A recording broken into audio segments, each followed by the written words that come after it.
आज नांदेड जिल्हाध्यक्ष श्री विठ्ठलजी देशमुख साहेब, दिव्यांगचे जिल्हाध्यक्ष श्री हुंडेकर साहेब यांच्या नेतृत्वामध्ये भोकर तहसीलदार यांना भेटून भोकर तालुक्यातील दिव्यांग शेतकरी आणि निराधार यांच्या अनेक अडचणी संदर्भात असणाऱ्या मागण्या पूर्ण करण्यासाठी निवेदन देण्यात आले। सदर निवेदनाची दखल या सरकारने घेतली नाही। शासनाने सदर निवेदन हे अत्यावश्यक ह्याच्यामध्ये घेऊन त्यांनी सदर मागण्या पूर्ण केल्या नाही तर येत्या 30 सप्टेंबर रोजी भोकर तहसील कार्यालयावर प्रहार जनशक्ती पक्षातर्फे भव्य असा आक्रोश मोर्चा काढण्यात येईल। सदर मोर्चेला दिव्यांग, निराधार तसेच भोकर तालुक्यातील शेतकरी वर्ग हा समाविष्ट राहील।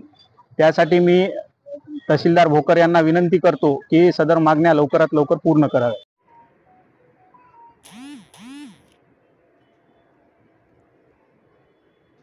दिव्यांग बांधव आमचा शहरामध्ये आला आणि त्याला शौचालय शोध जर आला तर त्यावेळेस त्याला शौचालयात जाण्यासाठी मोकळी जागा नाही, म्हणून या ठिकाणी शौचालय बांधण्यात यावं।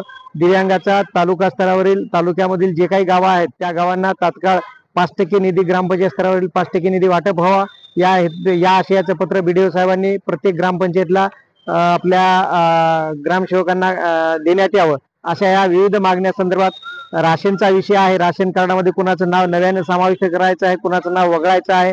शेतकरी लाभार्थी आहेत त्यांना राशन मिळत नाही, त्यांना शासनाने सांगितले की शेतकरी लाभार्थी जे आहेत त्यांना पैसे मिळतील, राशनऐवजी पैसे मिळतील, ते पैसेही मिळाले नाही।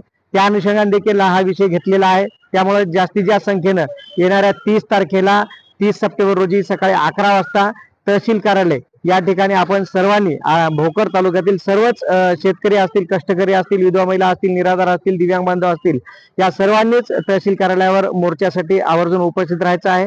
हा मोर्चा आपल्या स्वखर्चाने आपल्याला करायचा आहे। आपल्याला कोणी 1 रुपयाही फंड देणार नाही, आपल्याला येणे देण्याची व्यवस्था देखील आपल्याला करावी लागेल। हीच या ठिकाणी आपल्याला विनंती करतो आणि आपण जास्तीत जास्त संख्येने या मोर्चाला यावं अशी आपल्याला पुन्हा विनंती करतो।